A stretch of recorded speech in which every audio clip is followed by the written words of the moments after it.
I'm Turk Strongman, current resident at Mind Voltage Institute. Herein, we continue our narration of L.W. deLaurance's Law Master Key. Currently, we're in lesson 14, and we are at exercise number 34. We'll go ahead and finish this entire lesson. About 6 pages to go.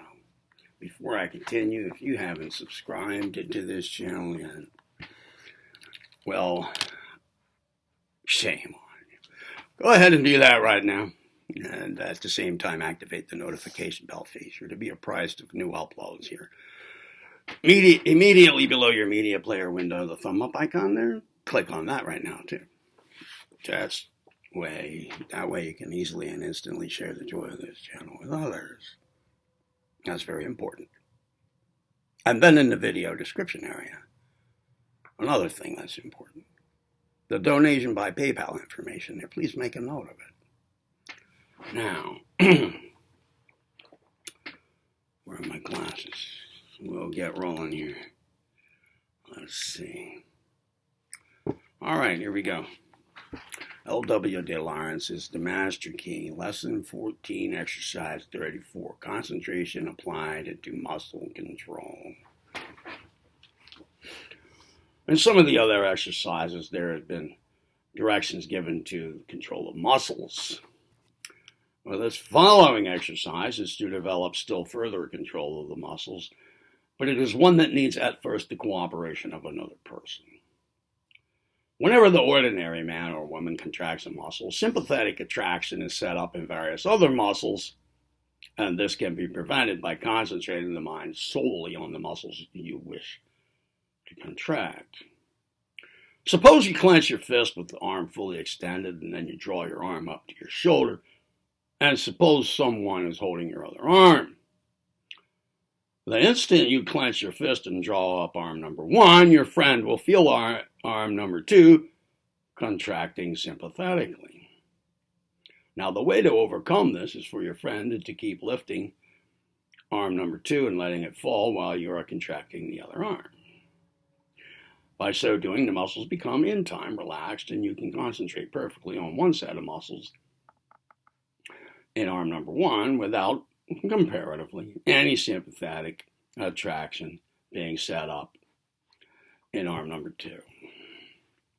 And practice next with your legs, first with one and then with the other, until you have the same control over them as you have obtained over your arms. After a time, you can dispense with the aid of the second party. You will find these exercises very difficult for a time, but they're not impossible, and you can look forward to conquering them. You can easily avoid telling your friend what you're after. Tell him you've read about sympathetic attraction and your desires to experiment. Practice when convenient for your friend to attend. Exercise 35. Exercise in attention. Lie down on your bed, stretch your feet down as far as they'll go, and then stretch your arms out to their full extent across the bed. And now relax. After you have rested a minute or two, try to make your mind a blank.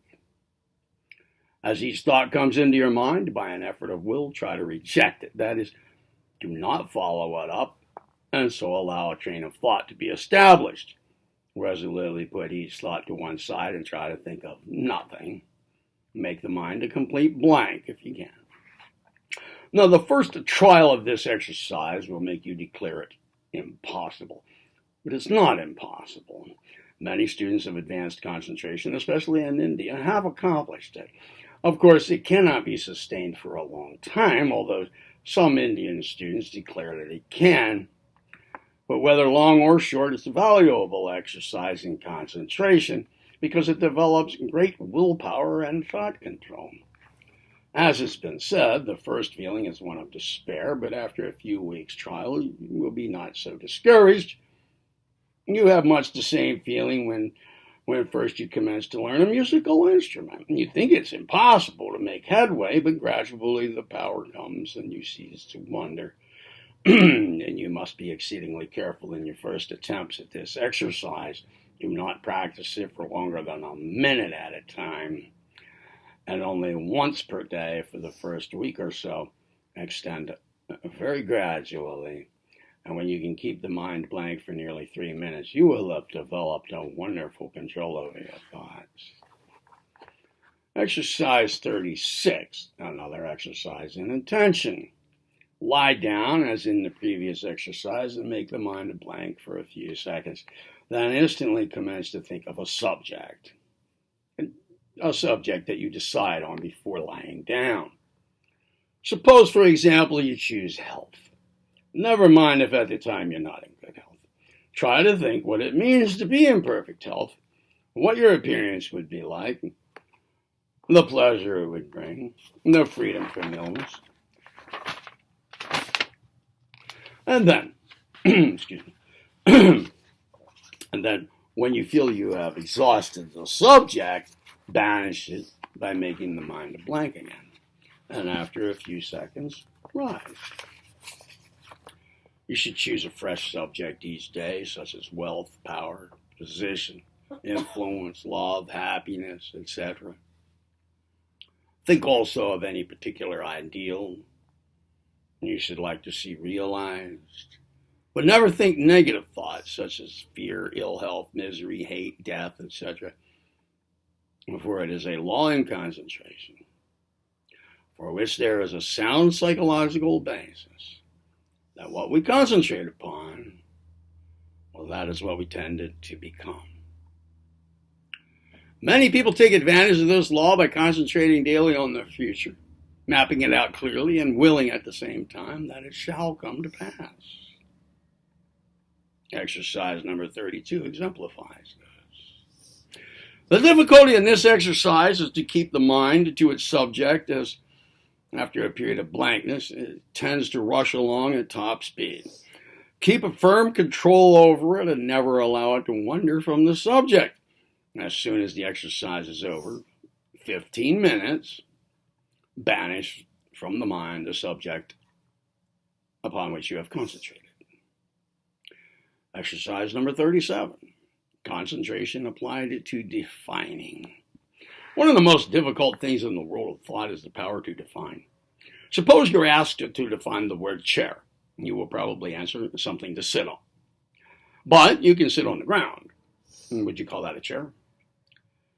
Well, then you try again. A chair is something we sit on to eat our food or sit in to read. But this doesn't tell us what the chair is, or what it's made of, its appearance. You have only told us certain uses to which we put it. You should read a book like Davidson's The Logic of Definition, and you'll get an idea of the difficulty of the subject. Or read under definition in any good book on logic. To give a good definition makes great demands on most people's concentrated powers. Ask yourself what a table is, or a book, a desk, a clock, a piano, lamp, etc. Then look up these words in a good dictionary and see how the dictionary definition agrees with yours. Of course, the dictionary definition is often far from accurate. Yet for the purpose of this exercise, it will, generally speaking, suffice. In defining anything, be on your guard against merely describing it. For instance, if you are asked to define the word Negro and you replied a black man, that would not be definition, but it would rather be description. A definition is the explicit statement of all the attributes of a term, and only such attributes as are applied by the name. You will feel that defining things will make your ideas distinct and adequate, and the effort will do you good, even though you fail to give a definition that will satisfy a professor of logic. Practice this exercise in any spare moment. Exercise number 38, another exercise in attention. Take any simple word of 3 letters, such as may, can, pen, cat, top, hat, etc., and write it down in bold black letters. Write it in the center of a piece of clean writing paper, for example, in other words, free from any other writing matter. And gaze steadily at the middle letter. You must try now to obliterate out of your mind the idea of the word. Concentrate solely on the middle letter. Suppose the word you have written is may, M-A-Y. Do not let the thought of may cross your mind. Think only of the letter A. You will find that the mind will struggle. It will want to take in the word for a while. And it will try to spell or pronounce the name mentally. Well, this is what you must try to prevent.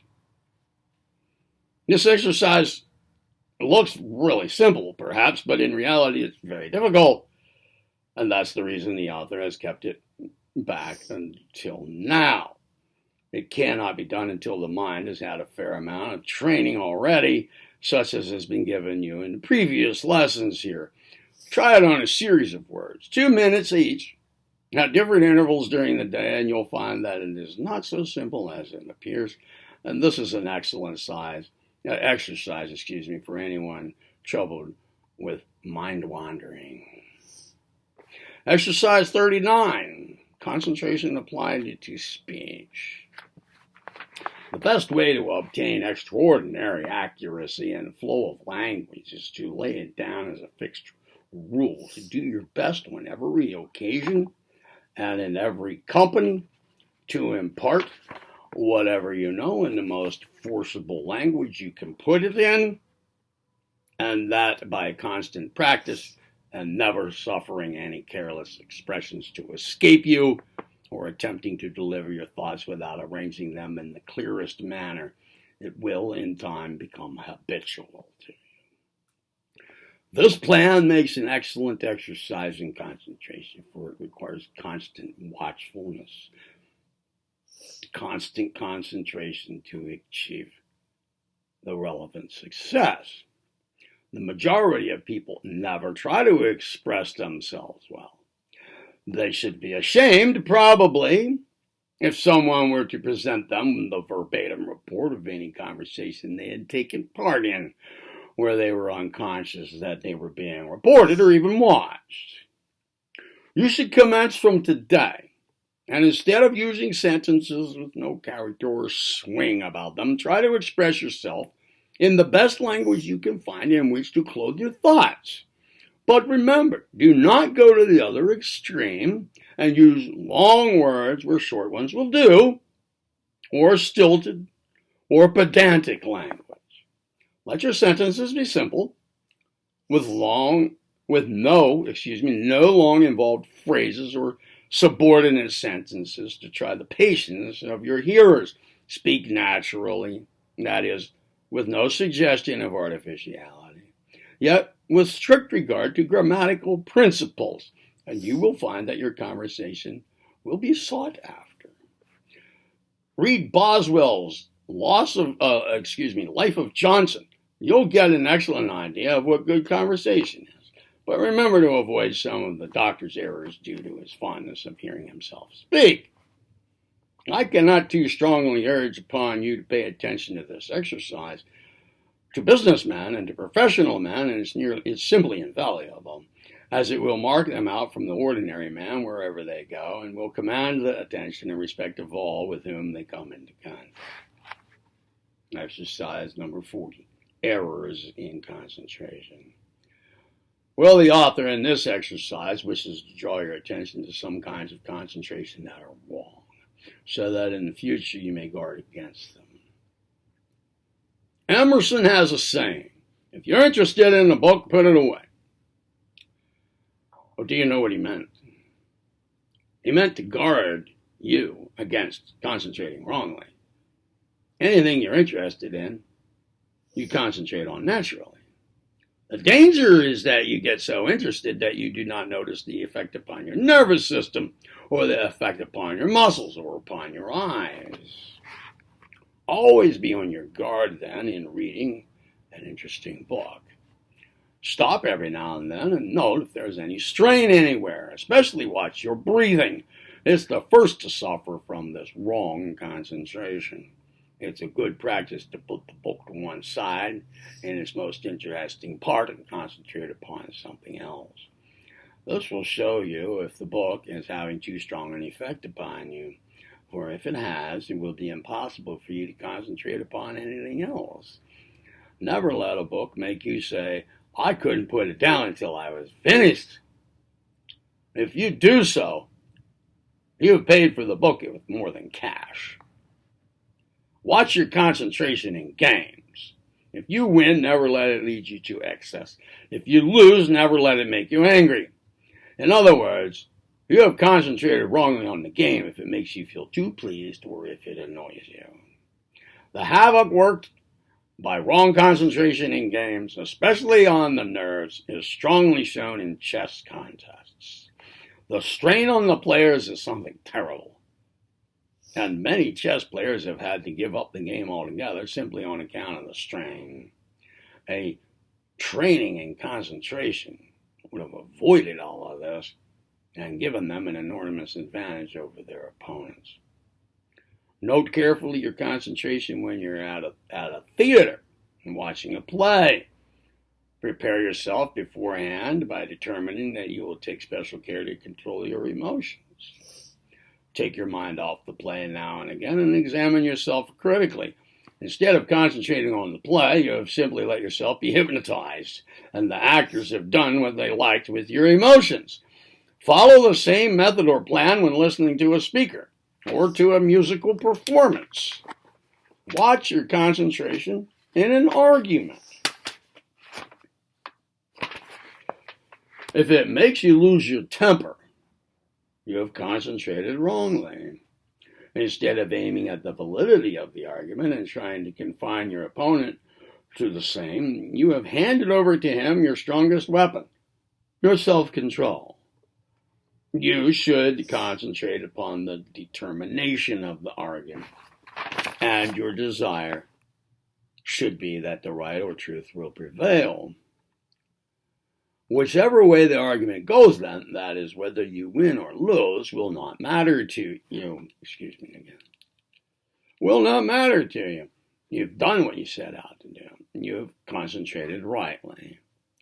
If you follow out the principles given in this work, that is, here, make exercises of them, you will benefit in health.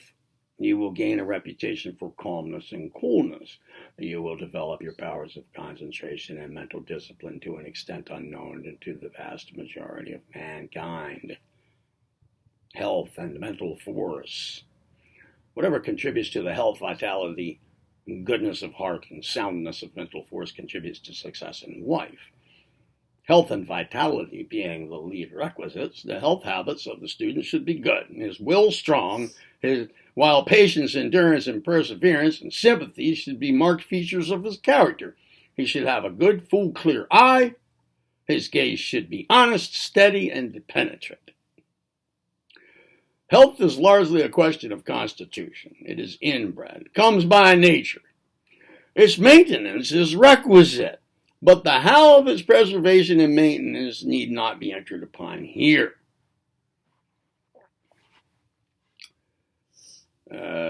Every student's life should be governed by temperance in all things.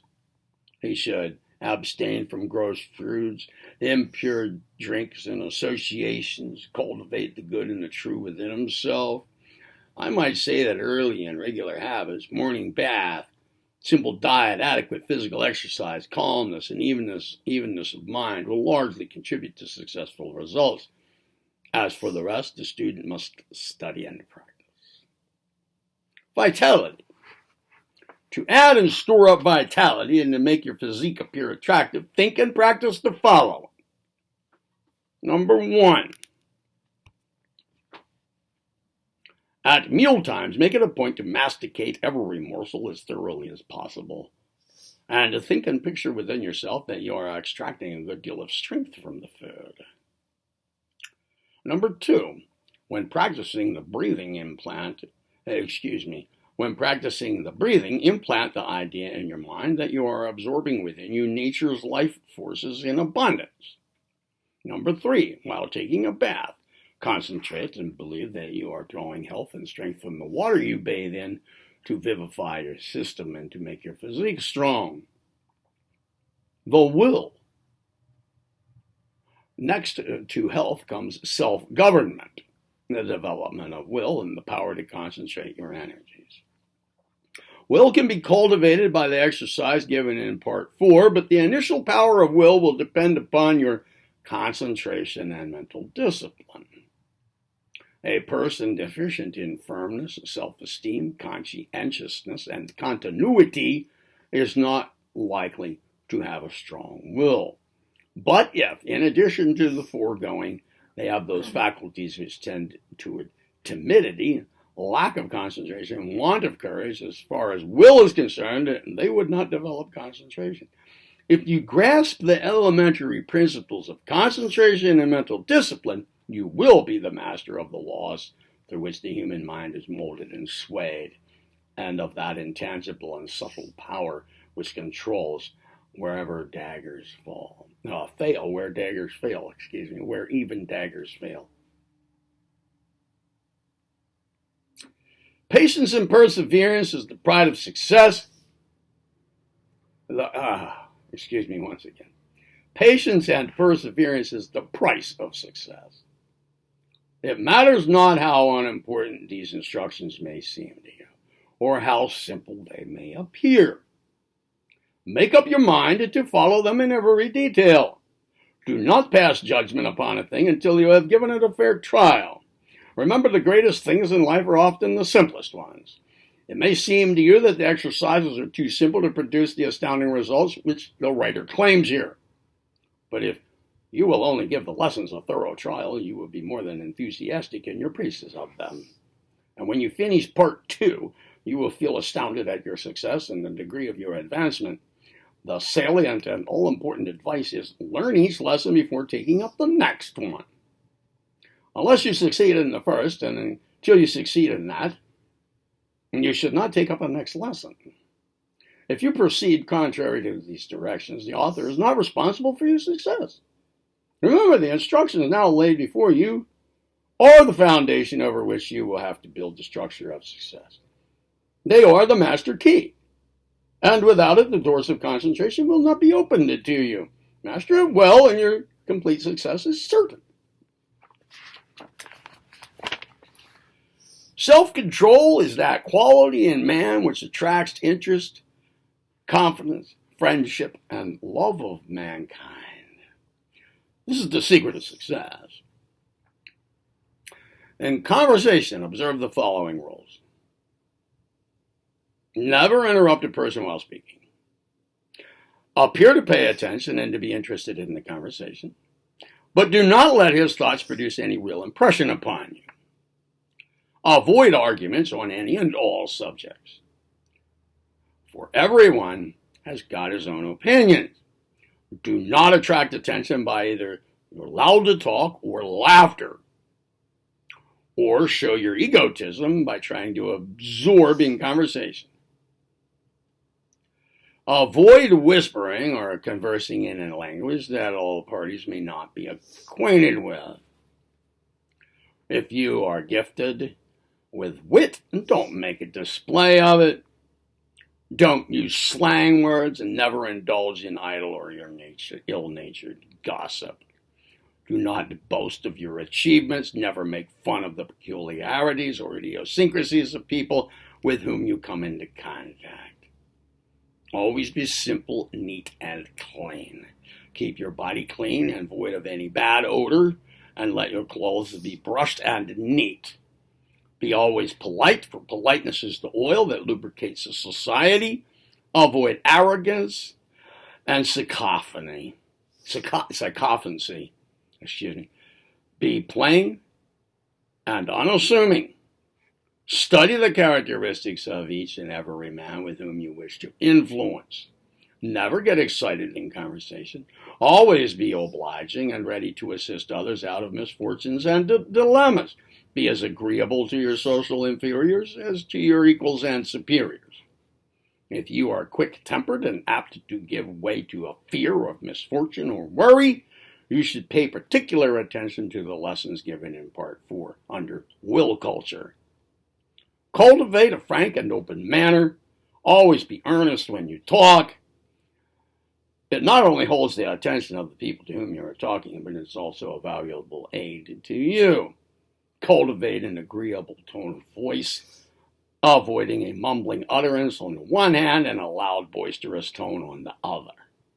An excellent rule is to pitch the voice to the tone of the party with whom you are conversing, providing always that you do not shout, in order to keep pace with the other person. If the other man shouts, keep your own voice even and subdued, and he will soon drop to your pitch. The eye is an all-potent factor in influencing people. It not only seems to hold the attention of the person to whom you are talking, but it is also a power in impressing your will upon another. The eye of the man who has mastered the laws of mental control is a powerful weapon. Notice to students. After you have finished this lesson, you are advised to read over again the hints on practicing given in Lesson 11 and follow the advice there given as to future practice. Students whose time is limited are advised to give special practice to the essentials of concentration in each lesson. Try to carry these out in your daily life. That is, live the exercises. Busy students should give prominence to the following exercises. Exercises number 1, 3, 15, 22, 23, 24, 32, 33, 35, 37, 39, and 40. If these are practiced whenever possible, students will not fail to make a considerable headway in concentration and mental discipline. And that concludes part 2. That concludes lesson 14, and it also concludes the entirety of part 2. Following, we will begin part 3, which is chapter 17, lesson 15, attention, voluntary attention, non-voluntary attention. What is attention? The first paragraph. The mind is always busy. The stream of consciousness is ever flowing. Even in our sleep, we are never wholly unconscious. For the mind has its sentinels ever on the watch, and our dreams are but an echo of these. But that's for the next video. If you have not yet subscribed to this channel, once again, I admonish you to go ahead and do it right now. At the same time, activate the notification bell feature to be apprised of new uploads here. Just below your media player window, again, as stated before, click on the thumb up icon to instantly and easily share the joy of this channel with others. And finally, once again, the donation by PayPal information just below in the video description area. Please make a note of it. Any and all donations will be greatly appreciated and wisely used. I'm Turk Strongman, current resident at Mindfulness Institute. See you in the next video. Be well.